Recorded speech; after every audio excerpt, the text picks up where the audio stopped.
الحمد للہ رب العالمین الصلاۃ والسلام علی خاتم النبیین اما بعد اعوذ باللہ من الشیطان الرجیم بسم اللہ الرحمن الرحیم۔ آج اتوار ہے اور اتوار کے دن ہمارے ہاں مختلف جگہوں پہ بیان ہوا کرتا ہے۔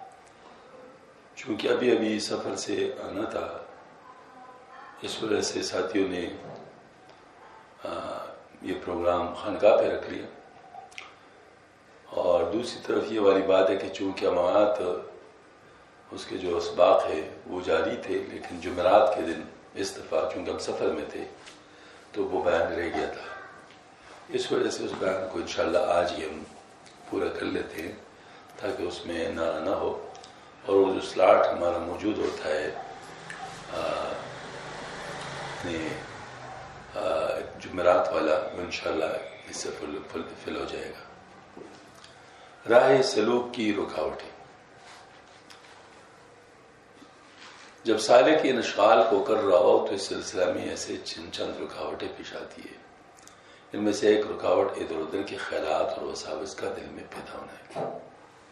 خیالات و وساوس کی دو قسمیں ہیں۔ ان کی ایک قسم تو یہ کہ انسانی ذہن بالارادہ طرح طرح کی کیا سارائیاں کرے۔ مثال کے طور پر ایک شخص کو روز 2 روٹیاں اور ایک پیالہ شہد کا ملتے، وہ دن میں سوچتے اگر روٹیاں کھا لیا کرو، شہد بچاتا رہوں تو کچھ دنوں کے بعد میرے پاس شہد کا ایک مٹکا جمع ہو جائے گا، میں سے بیچ کر مرغیاں خرید لوں گا۔ اب جب مرغیوں کی نسل بڑھے تو ان سے یہ چیزیں خرید، اور کس طرح کے خیالات کا سلسلے چلتے ہیں، وہ شیخ چلی والی واقعات جس ہم کہتے ہیں۔ اس قسم کے خیالات میں فکر و شعر کے لیے تخیل آرائی اور نجوم کی ذائچات بڑھانے کے سلسلے میں ذہن کی قیاس آرائیاں بھی داخل ہیں۔ نیز معقولات کی یہ بحثیں ایسا کیوں ہے اور یہ ہم کیوں تسلیم کریں، اسی قبیل سے ہیں۔ نمبر 2، خیالات و وساوس کی دوسری قسم ہے کہ وہ یا تو بلا قصد اور بغیر سوچے ہوئے خود بخود خیالات دماغ میں چلے آتے ہیں، یعنی کہ صورت یہ ہوتی کہ جو چیزیں آنکھوں نے کبھی دیکھی تھی ان چیزوں کی صورتیں ایسے مشترک میں بر جاتی ہیں۔ پہلی قسم کے خیالات و وساوس کا علاج یہ ہے کہ سالک اپنی ہمت کے جذبے کو برانگیختہ کرے۔ اس کی شکل یہ ہے کہ وہ کوئی ایسی تدبیر کر رہے جس کے اس کے دل میں جوش پیدا ہو۔ ان تدابیر کا ذکر ہم اس سے پہلے کرائیں۔ جب سالک میں اس طرح کی اس تدبیر سے جوش پیدا ہوگا تو اس کے اندر نہیں سرے سے اپنے نفس کی تہذیب و اصلاح کا جذبہ ابھرے گا۔ اس حالت میں سے چاہیے کہ وہ خلوت اختیار کرے، کہ اس عمل کی کوشش کرے کہ کم سے کم کچھ وقت اپنے دل کے لیے اپنے دل میں باہر کے خیالات نہ گھسنے دیں۔ اس کو باوجود ادھر کے خیالات پھر بھی یورش کر لیں تو اسے چاہیے کہ بل اس کے کس کا دل و دماغ ان خیالات کی لذت محسوس کر ان خیالات کو اپنے آپ سے دور ہٹا دے۔ فرض کہ اس کا دل خیالات سے نہیں ہٹنا چاہتا، اسے چاہیے کہ وہ اپنے دل کو سمجھائے اور اسے کہے کبھی تو تم ان خیالات سے درگزر کر لو، تھوڑی دیر بعد پھر ان خیالات سے محفوظ ہو لینا۔ اگر اس طرح ٹال مٹول کر کے اپنے دل سے کچھ مدت کے لیے خیالات کو دور کر دے، اور پھر جس تدبیر سے اس نے اپنے پہلے اندر جوش و تہذیب نفس کا جو جذبہ پیدا کیا، پھر اس تدبیر کو عمل میں لائے اور اپنے دل کے خیالات اور وساوس کو دور کرنے کی سعی کر لیں۔ یہ اصل میں واقعی بہت انٹرسٹنگ باتیں شروع ہو گئی ہیں۔ نماز میں جب ہم کھڑے ہوتے ہیں تو ہمیں مختلف قسم کے خیالات سامنے آتے ہیں۔ ان میں کچھ خیالات بالارادہ ہوتے ہیں، کچھ بلا ارادہ ہوتے ہیں۔ جو بالارادہ ان کے خیالات کی قسم اول ہے کہ اس میں انسان اپنے ذہن کو مصروف رکھتا ہے ایسی چیزوں میں جس سے اس کو خیالی اطمینان حاصل ہو۔ خیالی اطمینان سے مراد یہ ہے کہ جو جس چیز کا شوقین ہے وہ اس شوق کے مطابق چیزوں کو سامنے لاتا رہتا ہے۔ شوقین کسی بھی چیز کا کوئی ہو سکتا ہے، مثلا کوئی مال جمع کرنے کا شوقین ہے تو مال کو بڑھانے کے شوق میں مختلف قسم کے خیالات پیدا کرتا ہے اور اس کو سامنے لاتا ہے اور اس سے اپنے دل کو مطلب وہ کرتا ہے۔ قرآن پاک میں سے ہے ویل لکل ہمزۃ لمزۃ لجمع مالا وعددا یحسب ان مالہ اخلدا، یعنی گویا کہ یوں سمجھ لیجئے کہ انسان اپنے مال کو بڑھانے کے لیے طرح طرح کی تدبیریں سوچتے ہیں، جس میں بعض تدبیریں بالکل فضول ہوتی ہیں، یعنی اس کا کوئی سر و پیر نہیں ہوتا، لیکن چونکہ اس کو شوق ہوتا ہے اور وہ شوق دیوانگی کی حد تک ہوتا ہے، لہٰذا وہ ان قسم کے حالات سے محظوظ ہوتا ہے اور اس کے خیالات کے در پہ ہوتا ہے۔ اس کا عقل اس کو سمجھاتا ہے کہ کیا کر رہے ہو، اس سے کیا ہوگا، لیکن وہ اپنے اس خاص شوق سے مجبور ہو کر اپنے عقل کی آواز کو بھی نہیں سنتا، اور وہ اس میں مطلب ہوتا ہے۔ تو یہاں پر حضرت نے ایک بات فرمائی ہے کہ ٹال مٹول کرے، چونکہ اس کے اندر اتنی قوت تو نہیں ہے کہ ان کو بالکل بند کر لے، تو ایسی صورت میں وہ یہ کر لے کہ اس کو پہلے سے کہہ دے اچھا ٹھیک ہے جی تیری بات سن لوں گا، لیکن ابھی فی الحال میں یہ کام کر رہا ہوں تو اس کو کرنے دے، پھر اس کے بعد تیری بات سن لوں گا۔ ہاں جی، مطلب یہ ہے کہ اس کو ایک قسم کا یعنی ڈی ٹریک کر لے، اور جو ہے نا مطلب ہے کہ اپنے اس بات کی طرف وہ جو ہے نا کر لیں، تو اس سے جو ہے نا مطلب کم از کم وقتی طور پر اس کے خیالات میں کمی ہو سکتی ہے، اور اس طریقے سے واقعی بڑے بڑے فائدے حاصل کیے جا سکتے ہیں اپنے ان ٹال مٹول کے ذریعے سے۔ یعنی بعض دفعہ ایسا ہوتا ہے کہ ویسے گپ شپ کی باتیں لگتی ہیں، گپ شپ سے مراد یہ ہے کہ آپ کو پتہ ہے کہ میں اپنے آپ کو کہہ رہا ہوں، لیکن اس سے بھی فائدہ ہوتا ہے کیونکہ اصل بات تو عقل کی ہے، تو آپ نے عقل کو دبائے ہوئے تو کم از کم تھوڑی دیر کے لیے آپ عقل کو تو موقع دیتے ہیں نا کہ اس کی بات سن لو۔ ہاں جی، اس ٹال مٹول سے چونکہ آپ کی جو بات ہے جو آتی ہے جو عقل کے خلاف، اس کی بھی کوئی بیس نہیں ہے، تو ڈائمنڈ کٹس ڈائمنڈ، تو آپ بیس لیس خیالات سے مطلب کہ ٹال مٹول کے ذریعے سے آپ اس کو اس سے ہٹ بھی سکتے ہیں۔ مطلب ظاہر ہے آپ اپنے آپ کو یہ بتا دیں کہ چلو ٹھیک ہے بعد میں آپ کی بات سن لوں گا، ابھی فی الحال مجھے یہ کام کرنے دیں۔ تو یہ والی بات ہو گئی۔ دوسری قسم کے خیالات و وساوس کا علاج ہے کہ مذکورہ ذیل طریقوں میں سے کسی ایک طریقے سے سالک دل میں جذب و شوق پیدا کرے۔ اول وہ کسی قوی توجہ والے بزرگ کی صحبت میں بیٹھے اور اپنے دل کو ادھر ادھر کے خیالات سے خالی کر کے ایک دو گھڑی کے لیے اسے پوری طرح بزرگ کی طرف متوجہ کر دے۔ دوم یہ کہ وہ مشائخ کی پاک روحوں کی طرف توجہ کرے، ان پر فاتح پڑھے، ان کی قبروں کی زیارت کرے، ان بزرگوں کے ارواح سے جذب و شوق کی توفیق چاہے۔ کون کہہ رہا ہے؟ شاہ ولی اللہ رحمۃ اللہ فرما رہے ہیں۔ ہاں جی، تو آج کل بعض لوگ تو کہتے ہیں بھئی یہ کیا ہے، ہاں جی، تو اصل میں بات یہ دنیا ہی الگ ہے، مطلب ظاہر ہے اگر کسی کو اس دنیا کا تعارف نہیں ہے تو واقعتاً ظاہر ہے وہ کچھ کسی چیز کا بھی انکار کر سکتا ہے، لیکن جن کو اس کا پتہ ہو تو یہ ایک الگ دنیا ہے، اور اس الگ دنیا میں بہت کچھ چیزیں ہیں جو کہ انسان نہیں جانتا، لیکن جو جانتا ہے وہ اس کو مانتا ہے اور اس سے فائدہ بھی حاصل کرتا ہے۔ اور تیسری کہ وہ خلوت میں جائے، غسل کرے، نئے کپڑے پہنے، 2 رکعت نماز پڑھے، پھر اللہم لقنی من الخطایا آخر اللہم اجعل فی قلبی نور کا، جہاں تک اس سے ہو سکے ذکر کرے، اور نماز کے بعد یا نور کا 4 ضربی یا سے ضربی ذکر کر لے۔ یہ سب کچھ کرنے کے بعد بھی اگر خیالات و احساس میں دل میں تشویش پڑ گئے تو سالک کو چاہیے کہ فوراً اٹھے، دوبارہ وضو کرے، پہلے کی طرح 2 رکعت نماز پڑھے، اس طرح پھر ذکر وغیرہ، پھر بھی احساس پیچھے نہ تو پھر پہلے کی طرح وضو کرے، نماز پڑھے اور ذکر کرے۔ ہمیں اس میں ذرا بھی شک نہیں کہ اگر سالک 2-3 بار اس طرح کرے گا تو اسے ایک حد تک دل میں ٹھنڈک، سکون، اطمینان محسوس ہوگا۔ اس کے بعد سالک کو چاہیے کہ لا الہ الا اللہ کا ذکر کرے اور تحصیل شوق میں لگ جائے۔ اس فقیر کو بتائے کہ خیالات و وساوس سے نجات پانے کا ایک ختمی اور مجرب علاج ہے، اس کا ہمیشہ ایک سا اثر ہوتا ہے۔ یہاں پر دیکھو پہلی کیا بات فرمائی ہے کہ کسی بزرگ کی صحبت میں بیٹھے۔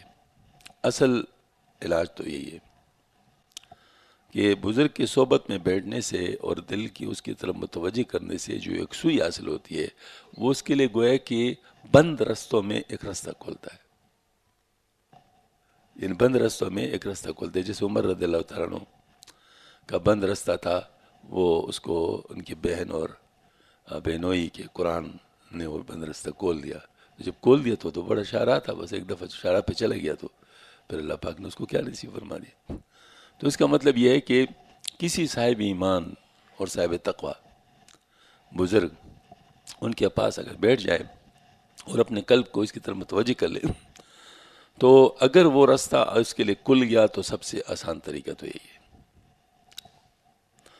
اس کے بعد دوسرا طریقہ یہ ہے کہ اگر ایسا بزرگ اس کے قریب نہیں ہے یا ایسے کسی پہ اطمینان نہیں ہے تو جن ارواح پر اطمینان ہے، جیسے شیخ عبد القادر جیلانی رحمۃ اللہ علیہ اور شاہ اللہ رحمۃ اللہ علیہ ہمارے لیے ہے، اس طرح اور مولانا زکریا صاحب رحمۃ اللہ علیہ، جن کے ساتھ بھی مناسبت ہو تو ان کی طرف اپنے دل کو متوجہ کر لے، اور مطلب یہ ہے کہ ان کے لیے احسان ثواب کر لے، اور پھر اللہ تعالیٰ سے دعا کرے کہ اللہ پاک ان کا فیض مجھے نصیب کر دے، اور پھر یہ سوچے کہ اس کا فیض میری طرف آ رہا ہے۔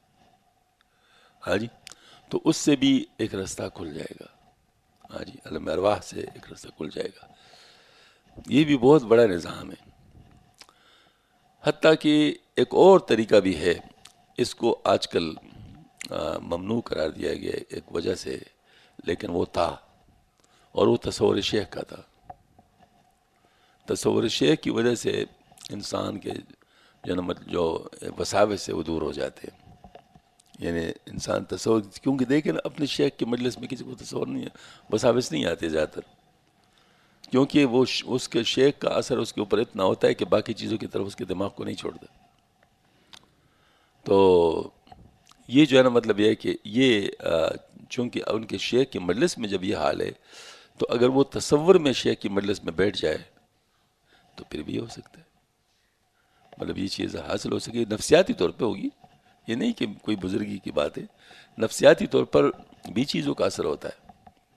ہاں جی، تو یہ جو ہے نا مطلب نفسیاتی طور پر یہ اثر ہوگا کہ وہ شیخ کی مجلس میں بیٹھا ہوگا تصور میں، تو اس وجہ سے وہ جو وساوس ہے وہ کم ہو جائیں گے، کیونکہ وساوس بھی غیر اختیاری ہے نا، تو غیر اختیاری وساوس آنا کم ہو جائیں گے.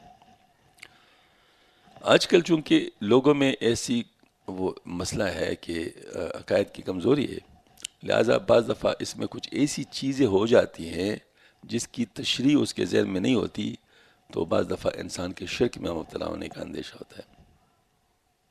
جیسے اس شیخ کا مطلب یہ ہے کہ وہ ہاتھ اس کی طرف بڑھا، اور مطلب یہ ہے کہ اس کو کچھ دے دیا یا اس سے کوئی چیز ہٹا دی، ایسی چیزیں ہو سکتی، ناممکن نہیں ہے. تو یہ سمجھے کہ میرے شیخ حاضر ناظر ہے، تو اب ظاہر عقیدے میں مسئلہ پڑ گیا. ہاں جی، تو ایسی صورت میں اس کو عقیدے کا چونکہ نقصان ہو سکتے ہیں، تو ایسا آج کل ممنوع کرا دیا. سب کے لیے ممنوع نہیں ہے، لیکن جن کے عقیدے کمزور ہیں ان کے لیے تو ممنوع ہے ہی. چونکہ فرق لگانا بڑا مشکل کام ہے، لہٰذا ایز اے ہول ممنوع قرار دیا گیا، تاکہ یہ نہ ہو کہ بھائی فلاں کے لیے کیوں، میرے لیے کیوں نہیں. ہاں جی، ہمارے شیخ مولانا اشرف صاحب رحمۃ اللہ علیہ، ان کو کسی نے، ہمارے ساتھی نے بتا دیا کہ نماز میں پتہ نہیں آپ کی طرف توجہ کرتا ہوں یا کیا بات ہے، کوئی اس قسم کی بات کی، تو حضرت نے ان کو ایک بھرپور تھپڑ مارا. ہاں جی، یہ کیا کرتے ہو نماز میں، میری طرف متوجہ ہوتے. تو کچھ عرصے کے بعد میرے ساتھ ایسا خود بخود ہونے لگا کہ نماز میں مطلب جو ہے نا بالکل مولانا صاحب ساتھ ہوتے تھے، اور اس طرح یہ بالکل. تو میں بڑا ڈر گیا، میں نے کہا اب اگر حضرت کو نہیں بتاؤں بددیانتی ہوتی ہے، اور بتاتا ہوں تو تب پڑھ تو ہے ہی. ہاں جی، پھر میں نے کہا چلو تب پڑھانے کے لیے تیار ہو جاؤ، کیا کریں، مطلب بتانا تو ضروری ہے. میں نے بتایا تو حضرت نے مبارکباد دی تھی، ماشاءاللہ یہ محبت کی وجہ سے، شیخ کے ساتھ محبت کی وجہ سے. ہاں جی، تو مجھے کچھ نہیں کہا، کیونکہ مجھے خود بخود ہوا تھا، میرے ارادہ تو نہیں تھا. تو اس وجہ سے ہمارے سلسلے میں یہ بات ہے کہ اگر خود بخود ہونے لگے تو اس کو نہیں روکتے، کیونکہ جس نے دیا ہے وہ سنبھال بھی لے گا.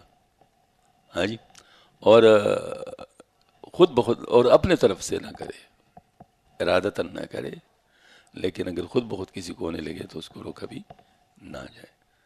تو تصور شیخ یہ ایک چیز ہے جو بڑی پاورفل چیز ہے. حضرت مجدد صاحب رحمۃ اللہ کراتے تھے، مجدد صاحب رحمۃ اللہ علیہ کراتے تھے، شاہ اللہ رحمۃ اللہ علیہ کراتے تھے. مطلب یہ حضرت، یہ سید احمد شہید رحمۃ اللہ علیہ کے وقت میں ممنوع ہے، ان کی تجدید ہے، کیونکہ انہوں نے اپنا شاہ عبد العزیز رحمۃ اللہ علیہ نے جب تصور شیخ کا بتایا تو انہوں نے کہا حضرت اگر یہ تصوف کا ایک لازمی چیز ہے تو پھر تو میں تصوف پہ نہیں چل سکوں گا.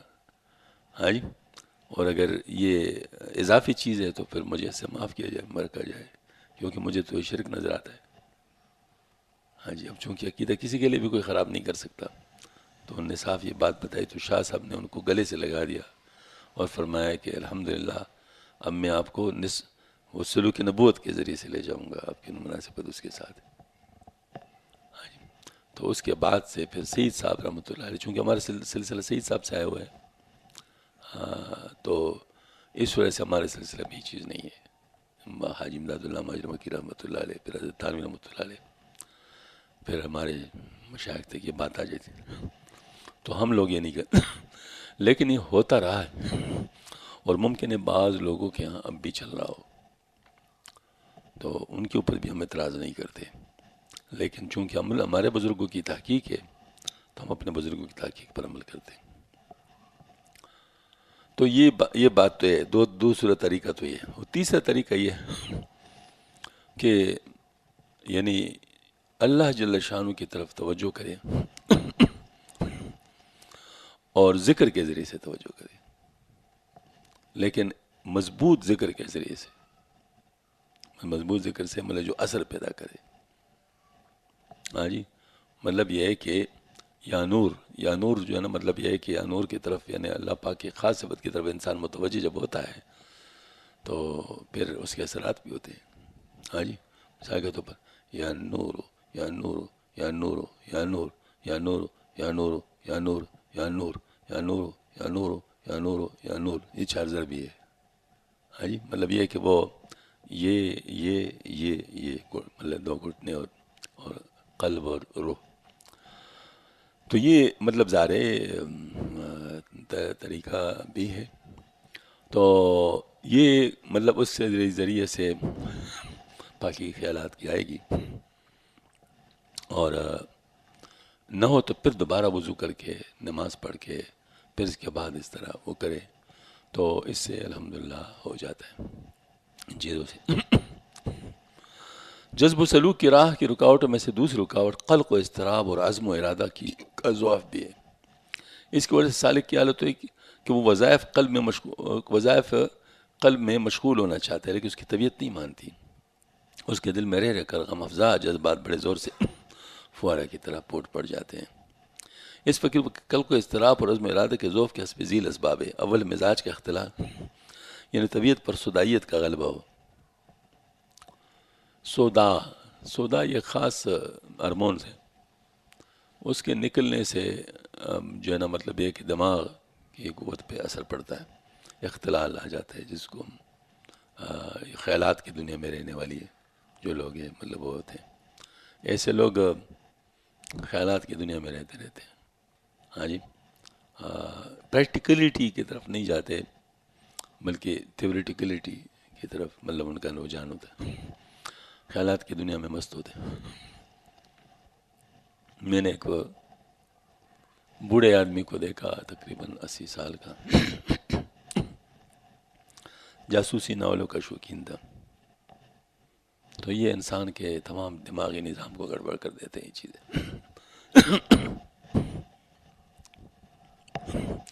تمام مطلب نظام کو گڑبڑ کر لیتے ہیں۔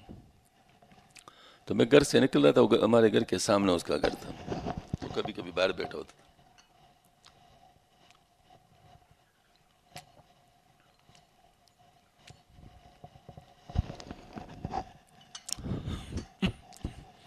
تو کبھی کبھی باہر بیٹھا ہوتا تھا، تو میں جا رہا تھا باہر، تو دیکھا کہ وہ کسی خیال میں مگن ہے، کوئی جاسوسی ناول کا پلاٹ اس کے ذہن میں چل رہا تھا، تو کبھی سر اس طرح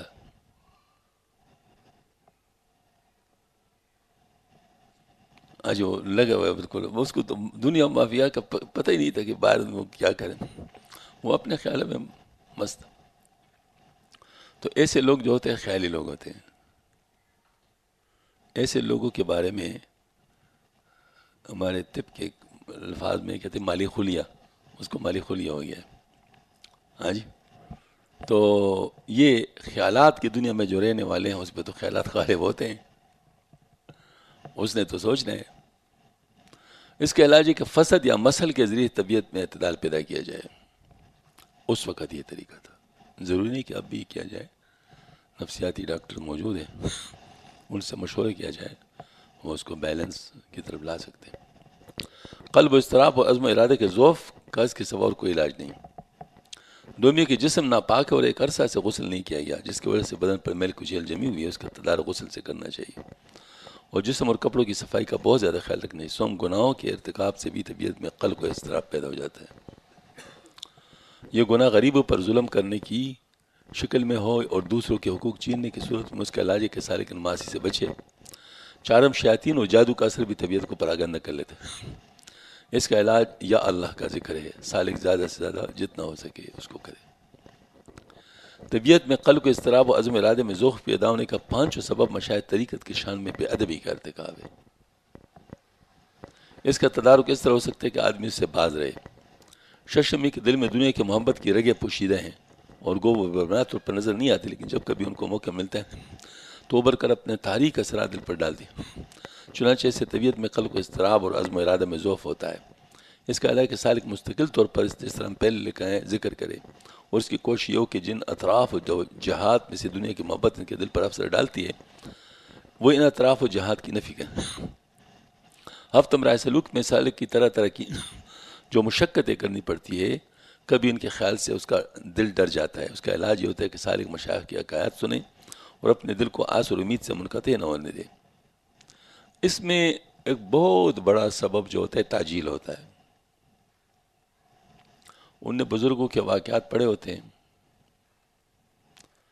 ان کو اللہ پاک نے جن چیزوں سے نوازا ہوتے ہیں اس سے ان کو معلوم ہوتا ہے، اور وہ ان چیزوں کو چاہتا ہے اور سمجھتا ہے کہ مجھے تو بہت دیر ہو گئی نہیں مل رہی، تو اس سے ایک نا امیدی اور یاس و اضطراب کی حالت اس کی طبیعت پر آ جاتی ہے۔ تو یہ ظاہر مطلب یہ بہت بڑا سبب ہے، کم از کم آج کل تو یہ بہت بڑا سبب ہے۔ آج کل بہت سارے سالکین کی راہ اس سے کٹ جاتی ہے کہ وہ اس کی طرف متوجہ ہوتے ہیں۔ تو اس کا طریقہ یہ ہے کہ وَفَوِّضْ أَمْرِي إِلَى اللَّهِ إِنَّ اللَّهَ بَصِيرٌ بِالْعِبَادِ، اس کا زیادہ سے زیادہ ورد کر لیں، یعنی اللہ پر معاملہ چھوڑ دے، اللہ پاک ہی بہتر کر سکتا ہے۔ ہمیں اللہ کو راضی کرنا ہے، ہمیں شیخ نہیں بننا۔ ہمیں اللہ کو راضی کرنا ہے، ہمیں وہ کیفیات نہیں طلب کرنی۔ جو چیز بغیر اختیاری ہو اس کو چھوڑ دے، جو غیر اختیاری ہو۔ جو اختیاری ہو اس میں سستی نہ کرے۔ مطلب آج کل جو سب سے بڑا مسئلہ ہے اس میں یہ ہے کہ اختیاری کو چھوڑے نہیں سستی کی وجہ سے، اور غیر اختیاری کے در پہ نہ ہو۔ جو فیصلہ اللہ نے کرنا ہے وہ فیصلہ تم نہ کرو۔ یہ چیز اپنے آپ کو سمجھا دے اور اپنے اس سے یہ امید قطع کر دے کہ بھئی یہ میرا کام ہی نہیں ہے، لہٰذا میں اس پر سوچوں گا بھی نہیں، یہ میرا ڈومین ہی نہیں، یہ میرا فیلڈ ہی نہیں ہے۔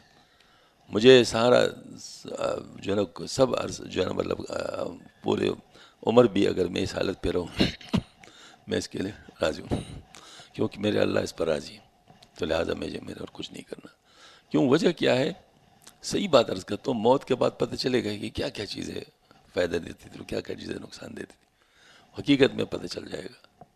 تو اس میں یہ ہوتا ہے اس وقت پھر انسان کام نہیں کر سکے گا۔ ہاں جی، بس اللہ پاک کے بارے میں اللہ پاک نے اللہ پاک کی یہ بھی تو بات ہے نا کہ اولیاء تحت قبائل یعرف اللہ، بعض اولیاء کو اللہ پاک خوب مخفی رکھنا چاہتے ہیں، تو جن کو مخفی رکھنا چاہے اس کو کبھی بھی اپنی حالت کا ان کی بات نہیں کھلے گی۔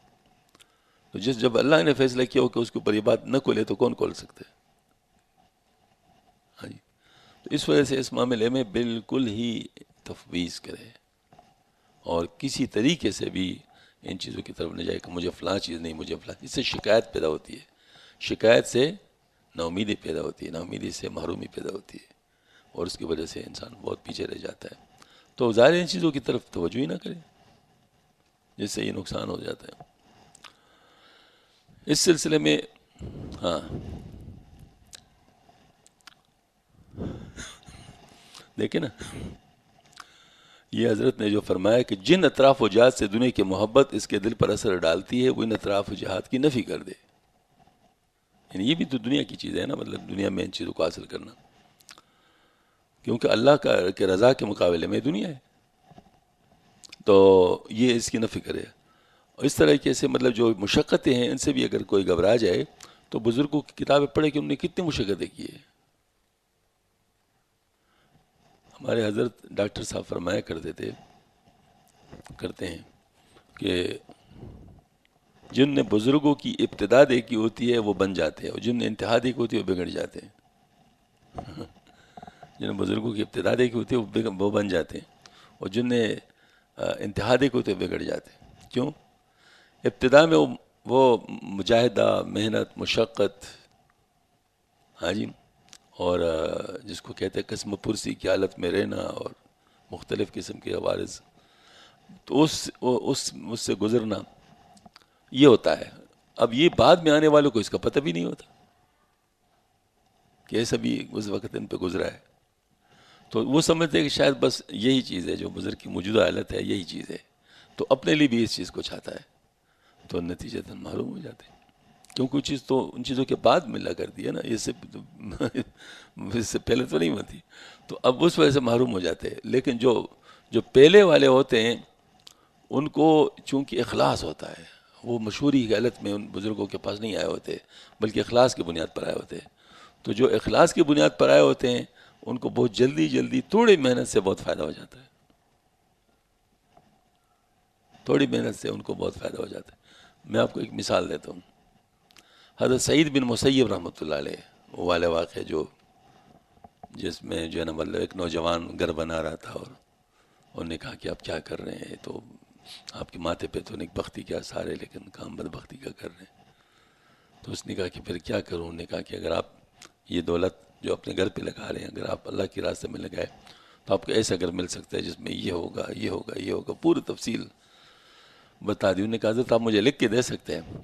تو حضرت نے لکھ کے دے دیا تو اپنے ساتھ لے گئے اور ساری چیزیں چھوڑ دی. تو اس کے بعد کچھ عرصے کے بعد ساتھی کا اس نوجوان کا انتقال ہو گیا. تو حضرت کے پاس ایک خط اڑتا ہوا آیا اوپر سے جس میں لکھا تھا کہ اللہ پاک نے اس سے بھی زیادہ ان کو دے دیا جتنا تو نے اس سے وعدہ کیا تھا.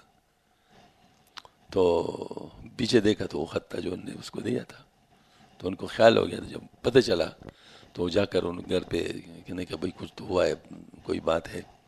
تو وہاں گئے تو وہ فوت ہونے کی اطلاع مل گئی کہ فوت ہو گیا. تو انہیں کہا غسل کس نے دیا؟ وہ آ گئے کہ کوئی وصیت کی ہے. ہاں کی ہے. کیا وصیت کہتے ایک کاغذ چھوڑا ہوا تھا کہ میرے سینوں اور نفل وہ کفن کے درمیان رکھ لینا. تو آپ لوگوں نے رکھا تھا؟ جی رکھا تھا. پہچان لو گے؟ جی کہتے.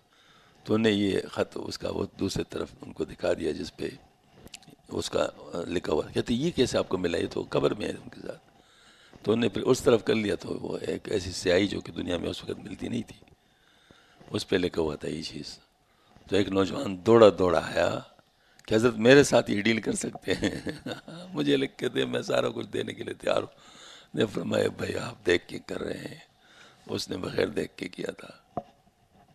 اس نے بغیر دیکھ کے کیا تھا، آپ دیکھ کے کر رہے ہیں، لہٰذا آپ کے لیے ایسا نہیں ہے. بات سمجھ میں آ رہی نا؟ اب جو ابتدا میں آیا تھا جن کو خلافتوں کا پتہ بھی نہیں تھا کہ خلافتیں بھی ہوتی ہیں، وہ ابتدائی سے اخلاص کے ساتھ آئے تھے تو ان کو کوئی مسئلہ ہی نہیں ہوا. ان کو تو جو اللہ نے دینا تھا تو آسانی کے ساتھ دے دیا کیونکہ رکاوٹ کوئی نہیں تھی نا کوئی رکاوٹ نہیں تھی. اب جب یہ چیزیں شروع ہو گئی تو اس کے بعد پھر بعد میں آنے والوں کے اخلاص میں شگاف پڑ گیا. ہاں جی. تو وہ شگاف پھر بہت پیچھے کر لیتا ہے، بہت نقصان کر لیتا ہے. تو اب جو چیز نقصان کرے اس کو اپنے سے دور کرنا چاہیے، اسے اپنے توجہ کو منقطع کرنا چاہیے. ہاں جی. تو یہ ایک بہت بڑا فگر ہے جو ہوتا ہے. ہاں جی. یعنی ہم اعتکاف میں ہمارے ساتھ ساتھی ہوتے تھے. اصلاحی اعتکاف ہمارا کافی عرصے سے چل رہا ہے الحمدللہ. تو ظاہر اکثر اعتکاف میں اجازت وغیرہ دی جاتی تھی. کچھ عرصے کے بعد باقاعدہ لوگ جاسوسی کرنے لگے اور لوگ پوچھنے لگے اس دفعہ کس کو خلافت ملنے والی ہے. ادھر ادھر سے پوچھا کرتے تھے، سن گن لیتے تھے. مجھے اس کا پتہ چل گیا کہ لوگ بھلے اس چیز میں مشغول ہیں. ہاں جی. تو ظاہر پتہ چل گیا کہ تو ساتھیوں کو نقصان دینے والی بات ہے. بھائی وہ تو نیت ہی میں فساد آ گیا. تو یہ تو کافی خراب والی بات ہے. ہاں جی. تو حضرت مولانا اشرف صاحب رحمۃ اللہ علیہ ایسے لوگوں کے لیے ایک شعر فرمایا کرتے تھے، بڑے زبردست شعر. احمد تو عاشقیست بمشیخت تورا چکار. احمد تو عاشقیست بمشیخت تورا چکار. دیوانہ باش سلسلہ شد. اے احمد، یہ احمد جام رحمۃ اللہ علیہ ان کا شعر. اے احمد تو اللہ کا عاشق ہے، تجھے مشیخت سے کیا لینا ہے؟ اللہ کا دیوانہ بن جاؤ، شیخی ہو یا نہ ہو، اس کی کیا پرواہ کرتے ہو؟ احمد تو عاشقیس بمشیغت تورا چکار دیوانہ باش سلسلہ شد شد نہ شد نہ شد.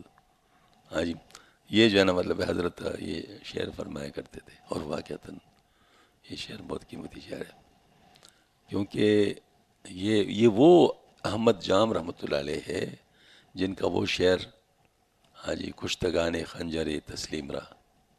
ہاں جی جو ہے نا وہ کیا ہے کشتگان خنجر تسلیم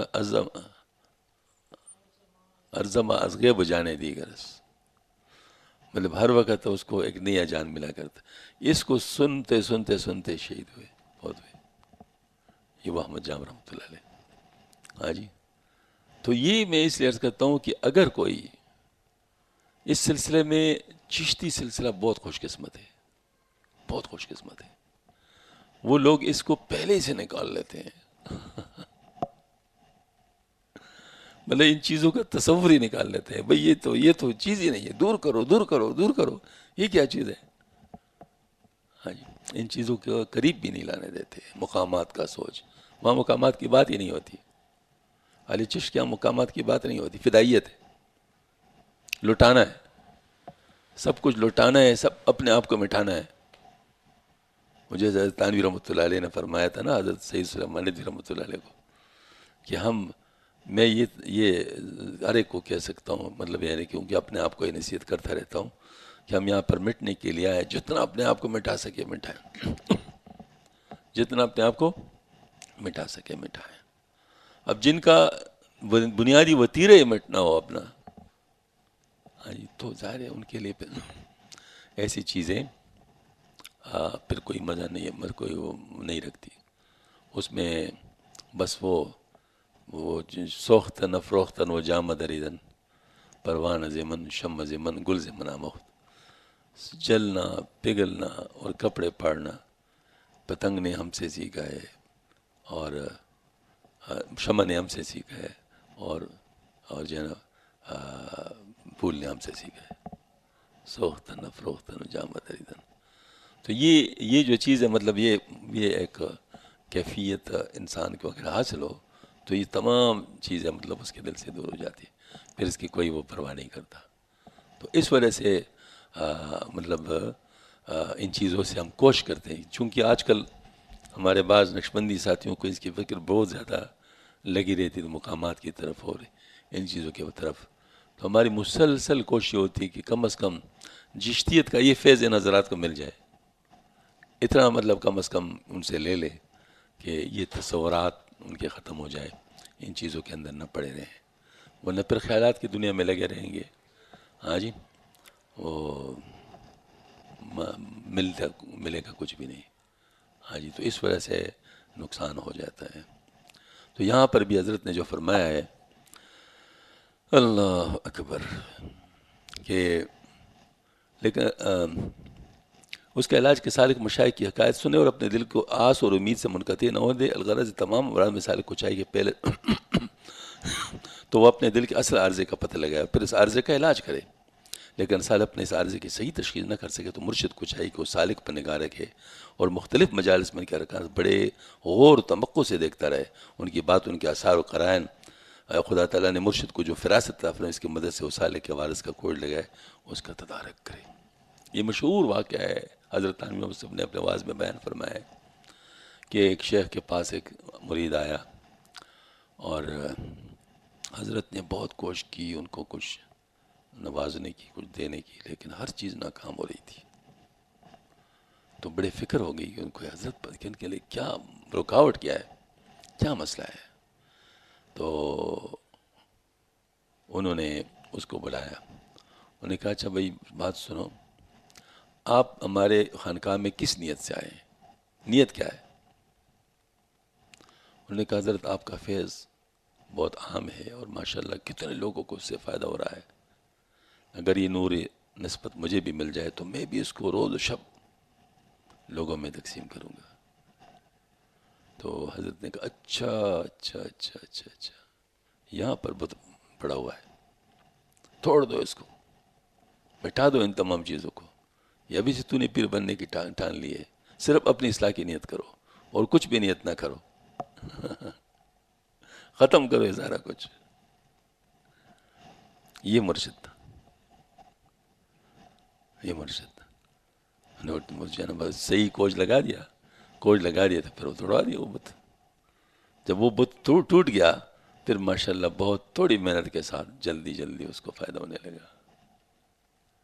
تو اس کا مطلب یہ ہے کہ ایسی چیزیں ہوتی ہیں یہ جو ہم حق کا ذکر کرتے ہیں، تو اس حق کے ذکر میں لا الہ الا اللہ محمد رسول اللہ. آج یہ ہم یہ تصور کراتے ہیں بعض ساتھیوں کو جو ذرا عادی ہوتے ہیں، قل جاء الحق وزہق الباطل ان الباطل کان زہوقا. اللہ پاک فرماتے ہیں کہہ دو کہ اب حق آ گیا اور باطل چلا گیا. باطل یعنی مطلب ختم ہو گیا، اور بے شک باطل تو ہے ہی ختم ہونے کے لیے، بے شک باطل تو ہے ہی ختم ہونے کے لیے. تو اس آیت کو پڑھ کر اپنے دل میں، اور پھر اپنے دل میں جو بت ہیں وہ سارے توڑتے رہیں حق کے ساتھ. حق کا جو مطلب جو توڑا ہے اس کے ساتھ سارے بتوں کو مارتے رہیں، توڑتے رہیں. تو ان میں سب سے بڑا بت جو ہے یہ خلافت والا اور جاہ والا بت ہے. یہ جو بت ہے اس کو بھی توڑتا رہے. حق حق حق، ہاں جی، مطلب اس کے اوپر جو ہے نا وہ کرتا رہے تاکہ یہ چیز ٹوٹتے رہے. ہاں جی. تو یہ جو ہے نا مطلب اس میں یہ والی بات ہے کہ اس کے ذریعے سے مطلب مرشد کوج لگاتا ہے اور پھر اس کو صحیح راستہ بتاتا ہے. جی، اس سلسلے میں اکثر یہ بھی ہوتا ہے کہ سالک کو خواب میں بیداری میں طرح طرح کے واقعات اور احوال پیش آتے ہیں. نیز ذکر و اذکار میں دور دور کے خیالات اس کے دماغ میں عام موجود ہوتے ہیں. مزید برآں وہ اپنے سامنے انوار کو روشن و درخشاں دیکھنے لگتا ہے. الغرض جب سالک کو اس قسم کا معاملات پیش آتے ہیں انہیں بڑی عظمت اور شان کی چیز سمجھتا ہے اور اسے خیال ہوتا ہے کہ ان کے ہاتھ میں بڑی متاع آ گئی ہے. چنانچہ اس کی وجہ سلوک کا جو اصل مقصود ہے وہ اس کے لیے جدوجہد کرنا چھوڑ دیتا ہے. سالک کو چاہیے جب وہ ان حالات سے گزر رہا ہو تو اپنے اوپر ضبط کرے. اس سلسلے میں فقیر کو بتایا گیا کہ ان حالات میں سالک پر جو افکار تصورات رونما ہوتی ہے ان کی صورتیں ہو سکتی ہیں. یا تو سالک کو یقین ہوتا ہے کہ جو کچھ دیکھ رہا ہے وہ حق تعالیٰ کی تجلی ہے یا اس تجلی کی طرف منسوب ہے. اگر سالک کو اس بات پر یقین ہو تو واقعی وہ تجلی حق ہوگی، اور سالک کی حالت میں اس تجلی کو ملائکہ یا مشائخ کے پاک روح کا نتیجہ تو یہ تجلی اس نوع کی شمار ہوگی. ان تجلیات کی دوسری پہچان یہ ہے کہ ان سے سالک کو انس و سرور و انشراح قلب تو یہ تجلی ملائکہ کی سمجھی جائے گی. اگر سے سالک کو وحشت و انقباض تو یہ شیاطین کے وساوس ہوں گے، اور اگر سے نہ سرور حاصل نہ سالک کو خاص وحشت و انقباض تو اس قسم کی تجلیات کی طبیعت خیالی ابار سمجھنا چاہیے. سالک اپنے دوسرے احوال و قوائف کو بھی ان صورتوں پر قیاس کر سکتا ہے. بعض مشائخ نے جہاد کے لحاظ سے بھی ملک کی تجلیات اور شیطانی وسوسوں میں فرق کرنے کی کوشش کی ہے. یعنی اگر فلاں جہت سے افکار و تصورات رونما ہو تو انہیں ملک کی تجلیات سمجھا جائے، اور اگر دوسری جہت سے کوئی چیز نازل ہو تو اسے شیطان کے وسوسوں اور اثرات کا نتیجہ قرار دیا جائے. فقیر کے نجات جہاد کے لحاظ تجارت کی تقسیم ٹھیک نہیں ہے. یہ اصل میں خواتر کا باب ہے. خواتر ہمارے حضرت تھانوی رحمۃ اللہ علیہ کی کتابوں میں بھی خواتر کا باب ہے، اور اس میں بھی مطلب مختلف قسم کے خیالات کی پہچان یعنی بتائی گئی ہے. اور شاہ ولی اللہ رحمۃ اللہ علیہ کی جو کتاب ہے الطاف القدس عن معرفت النفس، اس میں جو آخری چپٹر ہے وہ خواتر کا ہے. تو اس کے بارے میں حضرت نے اس میں تفصیل بتائی ہے. تو یہ ہے کہ یہ واقعتاً ایک بات ہے کہ انسان کو اس قسم کی تجلیات بھی آتی ہیں لیکن اس کے خیالات بھی ہوتے ہیں. تو گڑبڑ اس طرح ہو جاتی ہے کہ خیالات کو تجلیات سمجھ لیا تو اسے پھر نقصان ہونے لگتا ہے. تو اس وجہ سے اپنے مقصود کو ہاتھ سے نہیں جانے دینا چاہیے، چاہے کچھ بھی ہو. مقصود اپنا یاد رکھنا چاہیے، اور مقصود کیا ہے؟ وہ ہے اللہ پاک کو راضی کرنے کی نیت. یہ مقصود ہے اصل. تو چاہے اچھے خیالات ہو چاہے برے خیالات ہو، دونوں صورتوں میں یہ مقصود تو بدلے گا نہیں. مقصود تو نہیں بدلے گا، مقصود تو اپنی جگہ پر رہے گا. تو اگر اس مقصود میں فرق آتا ہے تو اس کا مطلب ہے کہ سالک کا طریقہ ان چیزوں کو ہینڈل کرنے کا ٹھیک نہیں ہے، اس کو درست کرنا ضروری ہے. ہاں جی. تو ایک دفعہ میں نے کچھ ایسی باتیں حضرت کو بتائیں، دور کر راستے کے التماش.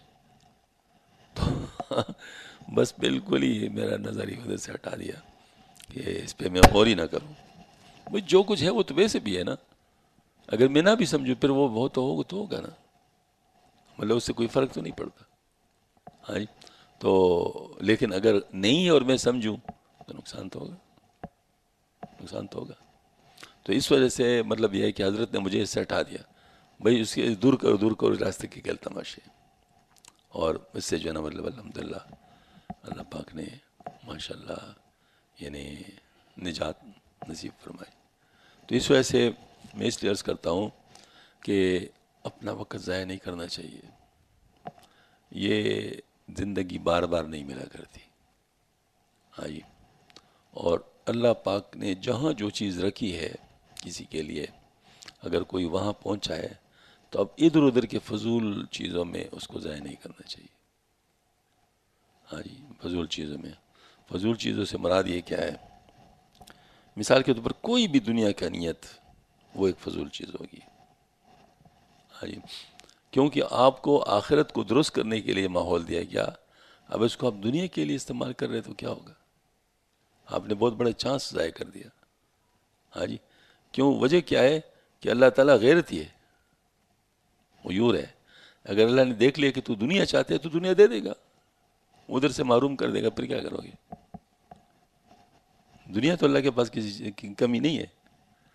تو اگر ایک آدمی دنیا چاہتا ہے تو ظاہر ہے پھر وہ اس کو دنیا بھی دے سکتا ہے، لیکن وہ اصل چیز سے محروم ہو جائے گا. ہاں جی. تو اس وجہ سے اپنے اصل چیز کو حضرت حاجی امداد اللہ مہاجر مکی رحمۃ اللہ علیہ ان سے بعض جو مریدوں نے کہا، ظاہر بڑے لوگ تھے، معمولی لوگ تو نہیں، کوئی علماء ہوں گے یا کوئی اس طرح ہوں گے. تو کہا کہ حضرت اگر کوئی اللہ اللہ کا نام سیکھنے کے لیے آئے تو ان کو بتا دیا کرے. یہ اصل میں وہ حضرات اکثر ایجاد اس طرح سے دیکھ رہے کہ جو کوئی اللہ اللہ کا نام سیکھنے آئے تو ان کو سکھا دیا کرو. یہ اصل میں ایجاد ہوتی، الفاظ ایجاد اس طرح ہوتے تھے. تو انہوں نے بھی تو حضرت نے کہا اچھا سکھا دی، بتا دیا کرو. وہ سمجھے کہ ہمیں خلافت دی گئی. انہوں نے اپنے آپ کو خلیفہ مشہور کر لیا. بعد میں حضرت نے خلفاء کی لسٹ نکالی، اس میں ان کا نام نہیں تھا. انہوں نے کہا حضرت آپ نے تو ہمیں ایجاد دی تھی تو اس میں تو ہمارا نام نہیں ہے. فرمایا بھائی ایجاد اس طرح تھوڑے دیا کرتے ہیں مانگنے سے. ایجاد مانگنے سے تھوڑی ملا کرتی ہے. حضرت صوفی اقبال صاحب رحمۃ اللہ علیہ ان سے کسی نے کہا تھا کہ حضرت مطلب کہتے ہیں کہ پہلے کہا جی حضرت مجھے تخلیہ چاہیے. تو انہوں نے کہا کوئی کام کی بات کرنا چاہتے ہوں گے تو حضرت نے ان کے لیے تخلیہ کیا. تو تخلیہ میں اس نے کہا کہ حضرت مجھے اگر آپ اجازت دے تو بہت فائدہ ہوگا کیونکہ کچھ کام میں کر رہا ہوں اس میں سہولت ہو جائے گی. کچھ ناٹک بنا دیا تھا. تو حضرت نے کہا کہ بھئی میں کسی اور کی چیز آپ کو دے سکتا ہوں، بتاؤ جائز ہوگا؟ کہتے نہیں. انہوں نے کہا یہ تو اللہ کی چیز ہے تو میری نہیں ہے، تو میں کیسے آپ کو دے دوں؟ یہ تو اللہ کی چیز ہے تو میری نہیں ہے. یہ تو غصب ہو جائے گا اگر میں آپ کو اپنی طرف سے دوں. مثال کے طور پر کوئی میں بہت خوشامد کر لے، جی گھٹے دبائے یہ وہ بہت خدمت کر لے، آگے پیچھے پھرے، اور میں اس کو دوں تو یہ غصب ہوگا یا نہیں ہوگا؟ اور اس کا اہل نہ ہو تو اس کا مطلب میں نے بھی دنیا لی ہے نا. تو دنیا کے بدلے میں دوں گا تو غصب ہو جائے گا. ہاں جی. تو ایسے حالت میں تو مطلب ظاہر ہے کوئی بھی اس طرح نہیں کر سکتا. تو حضرت نے فرمایا بھئی تو غصب ہو جائے گا، میں آپ کو کیسے دے سکتا ہوں، یہ تو میری چیز ہی نہیں ہے. تو یہ واقعتاً بات صحیح ہے کہ بعض لوگوں کا خیال ہوتا ہے کہ شاید مشائخ دیا کرتے ہیں. بھئی مشائخ نہیں دیا کرتے، صاف بات بتاتا ہوں. مشائخ یہ نہیں دیا کرتے، یہ اللہ دیا کرتا ہے. اور اللہ پاک کی طرف سے حکم ہو جاتا ہے اور اس کے اپنے اپنے نظام ہیں، اس نظام کے ذریعے سے اطلاع کر دی جاتی ہے. تو جن کے لیے اطلاع کی جائے اس کو انسان روک بھی نہیں سکتا، اور جن کے لیے اطلاع نہ ہو اور آدمی کر لے تو تنبیہ بھی ہو سکتی ہے. مجھے بھی ایک دفعہ ہوئی ہے کہ ایک دفعہ ایک بڑے شیخ ہے، چھوٹے شیخ نہیں ہے، بڑے شیخ ہیں، ان کی سفارش پر اس نے کہا کہ جس کو حاصل ہوا ہے یعنی یہ صاحب نسبت ہے تو ان کو اگر آپ اجازت دے تو اس نے بھی اخلاص میں کہا تھا، یہ نہیں کہ، لیکن غلط فہمی ہو گئی تھی، کیونکہ شیخ پر جو بات کھلتی ہے وہ دوسروں پہ نہیں کھلتی. اللہ تعالیٰ نے یہ نظام شیخ کے لیے بنایا ہوتا ہے. تو مجھ سے یہ غلطی ہوگی کہ میں نے ان کی بات مان لی، تو میں نے اس کو اجازت دے دی، بس اسی پر ہی تنبیہ ہو گئی اور مجھے اس سے اجازت واپس لینی پڑی، مجھے اس سے اجازت واپس لینی پڑی. اب یہ مطلب اس پر کیوں تنبیہ ہوئی؟ کیونکہ موقع نہیں تھا، اجازت نہیں تھی، میں نے کسی اور کے کہنے پہ بات کی تو وہ اس کا نہیں تھا. آئندہ پھر میں نے کبھی بھی کسی کے سفارش نہیں مانی، نہ کسی کے بارے میں کسی کی سنی. کیوں؟ میرا ڈومین ہی نہیں، میری بات ہی نہیں، میں کر ہی نہیں سکتا، اتورائز ہی نہیں ہوں. ہاں جی، یہ کوئی میں تو نہیں کرتا. تو یہ چیز جو مطلب ہے اگر کسی کو سمجھ آ جائے تو ریلیکس ہو جائے گا. مطلب اگر کوئی میری اس وجہ سے خدمت کر رہا ہے تو ریلیکس ہو جائے گا نا، پھر نہیں کرے گا نا. سبحان اللہ، میرے لیے مفید ہے، اس کے لیے بھی مفید ہے، وہ فائدہ ہو جائے گا اس کو. ہاں جی. تو یہ چیز جو ہے نا، مطلب یہ ہے کہ ذرا مطلب اس کو اچھی طرح سمجھنا چاہیے کہ یہ نعمت جو ہے یہ اخلاص سے ملا کرتی ہے، اور جو بھی دنیا کی چیزیں ہوتی ہیں وہ اخلاص کے منافی ہیں.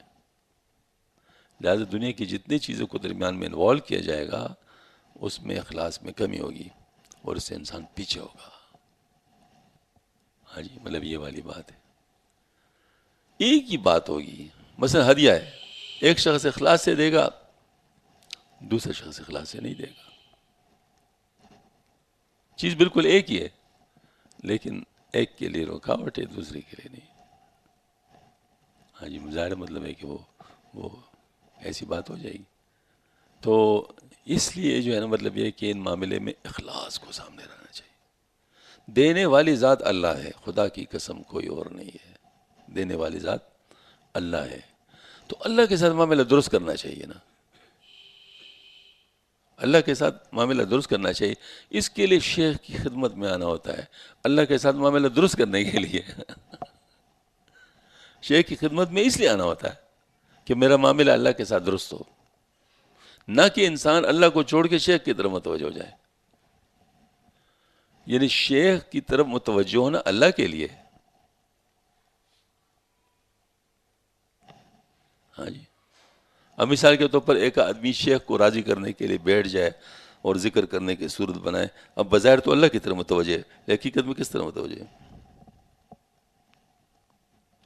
ہاں جی. اب شیخ تو مقصود نہیں ہے نا شیخ تو مقصود نہیں ہے. تو اب یہاں پر اس کا یہ معاملہ گڑبڑ ہوگا، اس کو نہیں کرنا چاہیے اس طرح. تو یہ جو ہے مطلب جو بھی انسان کام کر رہا ہے وہ اپنے لیے کر رہا ہے. اس وجہ سے اس معاملے میں کسی طریقے سے بھی اپنے آپ کو دھوکہ نہ دے، بلکہ شیخ کی بھی خدمت کرے، اللہ کے لیے کرے. سنت پہ عمل کرے تو اللہ کے لیے کرے. ہاں جی. کوئی دینی کام کر رہے تو اللہ کے لیے کرے. یہ معاملہ صاف ستھرا رکھے تو اللہ تعالیٰ سے بڑا قدردان کوئی نہیں ہے. جب ہمارا سارا کچھ اللہ کے لیے ہو جائے گا تو پھر اللہ پاک کی ساری چیزیں ہمارے لیے ہو جائیں گی. پھر سارا نظام ہمارے حق میں چلے گا. پھر ہماری غلطیاں بھی ہمارے لیے خیر کا سبب بن سکتی ہیں غلطیاں بھی خیر کا سبب بن سکتی ہیں. بعض دفعہ ٹوکر کھانے سے عقل آتی ہے. اب غلطی سے ٹوکر کھا لیا اور اس سے عقل آ گئی، کام بن گیا. سبحان اللہ. غلطی سے فائدہ ہوا یا نہیں ہوا؟ ہاں جی، فائدہ ہو گیا نا. تو اس طرح مطلب یہ ہے کہ یہ جو نظام ہے اس میں جو رکاوٹ ہے ان رکاوٹوں کو سمجھنا چاہیے اور اپنے آپ کو پریشان نہیں کرنا چاہیے. وہ آخر دعوانا الحمدللہ رب العالمین. آج کے لیے کافی ہے. اتنا تو ہمارے اتوار کا بیان نہیں ہوا تھا.